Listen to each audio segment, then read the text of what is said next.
Hey guys, welcome to today's video. Today I'm going to be taking a look at a foundation that recently came out, but it's not brand spanking new, and that is GloWish from Huda Beauty.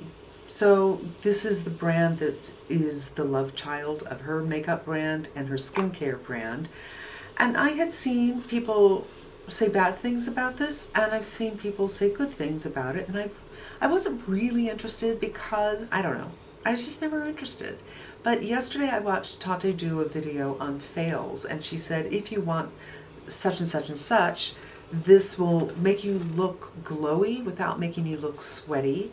I just thought I'd give it a try. So this is what we're going to do today. I did my skincare and my sunscreen a solid hour ago, and I got the color 3. This is what it looks like. I did a color match on the Sephora site. There's not a lot of shades here. And interestingly, I have heard that there's actually some good coverage. And to me, there's more shade flexibility if something doesn't have a lot of coverage. Your skin's coming through and it kind of makes up for the fact that it's not a shade match. But if the coverage is good, we shall see. Let's see what is going on. Plastic tube and pump. It's not moving. Stiff peaks. Okay, let's put it on the face. Huh. What color is this? Okay, this is described light with peachy, as I understand it, and I feel like peachy can mean peachy. Peachy can also mean orange, and it's feeling like this is more on the orangey side. If you're new here, you don't know that orange foundation is my biggest fear. Orange blush, second. Oh. Let's just smack this on. You can wear this on its own, or you can blend this with your foundation, or you can wear this under your foundation, which I think might make a little more sense to me given the color. Okay, I'm going to pull you in and you can see, because I usually pull my foundation right through here, but this is my skin tone and this is the tone of this product. This is orangey. That's okay, because I just edited and posted my luxury beauty regrets, and I left the powder out from Givenchy, which has blues. It's very cool, lavender, pink, and green, and maybe that will help this out. It doesn't feel tacky, really. Honestly, you would think that it would. It doesn't feel dry to the touch either. I guess I'm going to bring a little bit down. All right, my corrector is done, my concealer is done, and I'm going to do a little powder under my eyes to set that up right now. But I'm going to wait a few minutes to let this set up before I go in with my Givenchy powder and see if I can tone down this slightly orange thing. But shine-wise, I feel like, you know what, I've never tried the Flawless filter from Charlotte Tilbury, and I wonder if it's kind of like having that all over your face. I didn't do a lot of planning for this one. It was just like, new product, let's put it on the face and see what happens. Let's see how this works with cream blush. I haven't used this in a while. This is She's So LA from Patrick Ta, and go in. Works in well. It doesn't appear to be lifting the foundation product. I am going in with the Givenchy powder, and this is the pastel one. So it has the 3 colors. I just used this in the Luxury Products I Regret video, and I'm trying to use it. And this is the perfect opportunity. And this is why I bought it. It doesn't say that this is what it's for, but I thought for things that are too orange on me, this powder might help out. And in this case, we can certainly use a reduction in shine.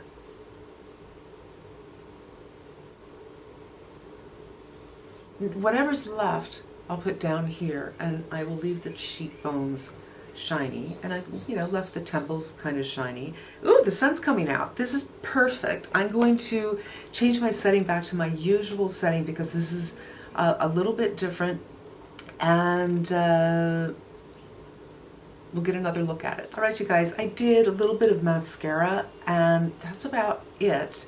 This is the setting that I usually use, and the sun is beginning to come out now. Before, it was just cloudy, and it made everything look really gray in this setting. I never tried the Charlotte Tilbury Flawless Filter, a bit of a tongue twister for me, but this seems like it's much thicker than that, so it's not something I think you would want to use as a highlighter. Like if I was using my regular foundation and use this on top, I don't think so. It's nothing like Lisa Eldridge's product. It's much, much thicker. This is something that offers coverage, but I had heard many times that the Charlotte Tilbury Flawless Filter also has coverage to it. But I get the feeling they're not very similar, but I don't know. I think I need to live with it for a hot minute, and because I started so early today, I think I will come back and let you know how it's worn. So it's not even 10 in the morning. I'll come back around 3 and we'll see what it looks like, and we'll see how it has worn, and we'll go from there. I'm back. It's only a couple of hours later because the sun came up. And with the sun coming up, I've got a couple of things to say. One, if you have any signs of aging at all, it's gonna show. Like, I have not a lot, not deep forehead lines. Those are showing. Above the eyebrows, the beginnings of some, hi, I'm blind, so I'm squinting lines coming up. That's not so hot. Right over here, even though I powdered, it's not, that powder's kind of, the effect of the powder kind of went away. And it feels really orange. So I was looking at my hairline, I'm like, oh my God. I think what I want to do is a 2-day wear test. Today is going to be GloWish just by itself, and then tomorrow I'm going to mix it with a foundation. I don't think I want to put it on first and then put a foundation over it, because I don't know. I think it might be complicated, like you have to let it dry down for a long time. You know what? I'm going to do half and half. One side I'm going to mix, one side I'm going to put that on and then put the foundation over it, and we'll see what happens. But for me, from afar, it's like fine, but if you have good eyesight, it's not. All right, I'll be back tomorrow. All right, you guys, we're back for day 2 of the GloWish Skin Tint. So yesterday, it stayed on all day when I washed my face at 10 o'clock at night, so about 12 hours wear, I did actually take off makeup. So it didn't disappear, but as I mentioned, it shows everything. If you don't have perfect porcelain-like skin, this is going to be difficult. I think wearing it on its own. So I have forehead lines like most people do, and I don't think they're bad, but this exaggerated them. All the eyebrow stuff that's starting to show some age, that doesn't look so good. This area here starting to show age, that didn't look so good. So I'm going to take the Dior Forever Natural Nude, which is a little bit lighter than my Reboot, as you can see, and I'm doing that because this is too dark for me. And I'm going to do GloWish on one side and then put the foundation on top, and then on the other side I'm going to mix them in together and see if there's a difference and see if this is worthwhile. What's it going to do to my skin? So let's get into it. I guess one pump, probably less than one pump. And this will be the side where we will put the GloWish by itself. I put on my skincare a good hour ago, so it is well set. And that includes, of course, my sunscreen, because I'm putting foundation over this. I'm just going to put the thinnest amount on, as opposed to putting enough on to give me some coverage. That is orange. Ease orange. Okay. Orange. Now I'm going to mix these two together. So I have some left on my hand. That's still one pump, and I'm going to do 1.5 pumps of the Dior. I usually do 2 pumps for the whole face, but for ratio, I don't really want these to be equal exactly. A little bit more foundation than glow. So we're going to give this a couple of minutes to, come to conclusions, which is fine because we're going to take a minute off to put some foundation here. Okay. So I feel that it absolutely has changed the color of the Dior for sure, but it's much more agreeable than this. I'm just going to pull a little bit down. So we're going to give this a little time, and we're going to go on top of this with the Dior. 1 pump, I think she'll do it. We'll just start with that and go in with a really light touch because of course I don't want to move the GloWish, but a beauty blender might be a better way to go. I just didn't think of it until I touched it. That's okay. The fingers will work. And now I think I just want to wait for 5 minutes for these two sides to catch up with each other, to set very nicely, and we'll take a side to side look. I'm not liking the way this is looking. I don't think it's the shine, I think it's the blend. I'm going to get my beauty blender damp and come back for a very gentle pat and see if I can make that a little bit better. What is more delightful than a brand new beauty blender? I do love the thrill of a brand new beauty blender. And I've squeezed this out quite well, so it's just the teeniest bit of dampness. But I felt that this side showed the pores and the lines a little bit more. And now we'll just see, is it because it needs a blend, or is it because there's more foundation on this side? I mean, to me, this should all kind of be caught up by now. And this side is definitely has a little bit more of the foundation color, so it's a little bit less orange. And let's just do a little bit more with the beauty blender instead of the finger.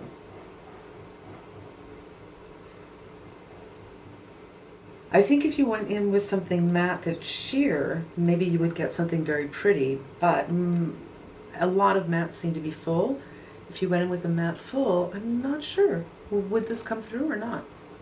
Let's move on to concealer, and maybe I'll do a little brow, and I'll be right back. Hey guys, it is several days later. It's probably a week later, and I had been editing this for days. I sent the video, I think, I don't even remember, it's been a while since I've even started editing because I went on to something else that I really didn't plan for this video. I just sat down and put it on and first impressions. And sometimes that makes me a little weird in the head, but let's face it, sometimes I just am. And I was having the hardest time putting it together. So I thought, throw that all out. Let's come back with a conclusion. So when I said I was going to come back, I just put on some mascara. That's all. Nothing big. Let's start with the shade ranges. It's not good. It's only 12, and in the lighter group, there's only 3. I was number 3, and then it goes straight to medium. The color was horrible. Now that's something that of course can be worked around if you get the wrong shade, I know, but since I consider myself a light medium, I don't know if there would be a shade that would work for me. So for that reason, combined with the reason that we're really here about, the finish, this would be a thumbs down using it as a foundation. Let me get into it.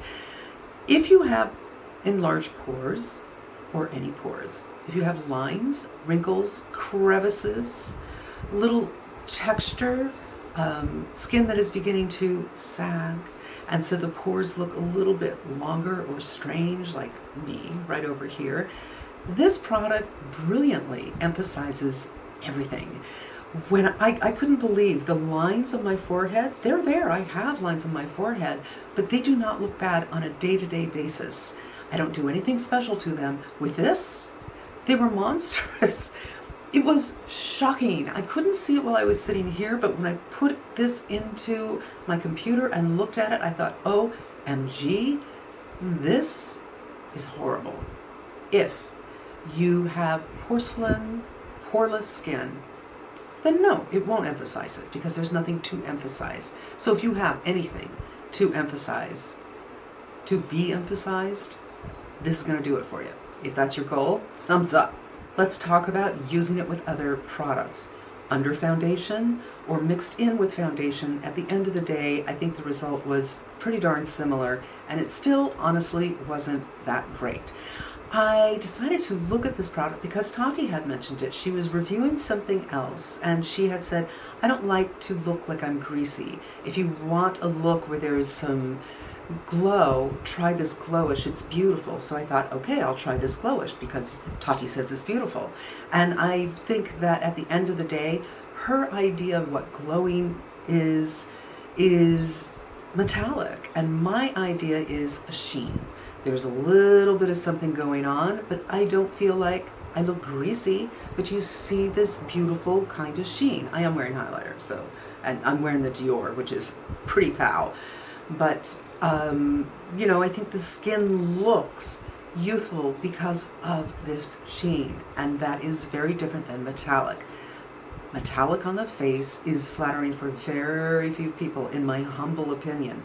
If you're 19, maybe, but I'm not. And I think most of the people who follow me are not 19. And I just feel like, for my personal aesthetic, I prefer a glow like this that isn't metallic in its nature, but it's, you know, basically my sunscreen, my skincare kind of coming through. I almost feel like it looks like you're wearing highlighter all over your face. And it's just, you know, highlighter itself can be really tricky and emphasize texture and emphasize pores, and it's something that as you get older, I think you have to be more careful about your products, and you have to be more careful about where you apply it, and, you know, what kind of hand you use. And believe me, I think I went a little ham today, but I still look better than that foundation. And I think that's all my points, you guys. I just think for mature skin, this is a hot mess. Hot mess. I think the colors are a hot mess. I think even blended with another product, not that great. Not the finish I want. That's my long outro. This is an absolute thumbs down for me, and it went back. And you guys, that's going to wrap up today's video. I want to thank you so much for spending some time with me. I hope it was helpful to you, and I hope you come back again. Until we meet again, be safe, be smart, and I'm wishing you good health.